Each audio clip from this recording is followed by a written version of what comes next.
Hi guys! Welcome to our mini vlog. Eto nga at namalengke kami ni Marcy kasi meron kaming simpleng salo-salo dito sa kanyang mansyon at nawalan pa nga ng kuryente, Maria Josep Marimar. After nga nun, umuwi muna kami sa bahay at eto, ang lakas naman ng ulan. Tara at maligo tayo sa ulan.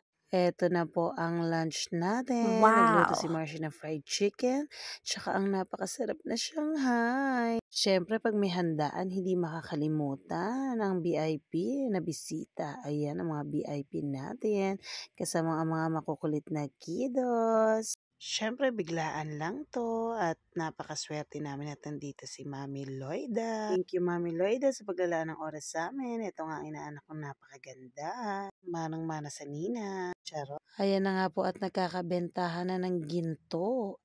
Ayan, pumipili si Mami Loida, isusuot daw niya sa Wow! recognition. Bale sine-sales talk siya diyan ni Madam Vanessa, hindi daw kumukupas.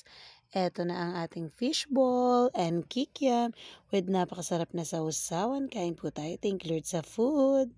Sobrang busy naman ng Marcy ko sa pagluluto ng pansit. O, diba? Haggard na haggard na.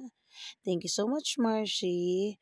Napakasarap ng food na kinain namin. Nabusog talaga ako ng bonggam-bongga. Pasensya ka na sa abala at nanggulo kami sa araw na ito. Thank you for watching guys. Ingat kayo palagi. God bless you all.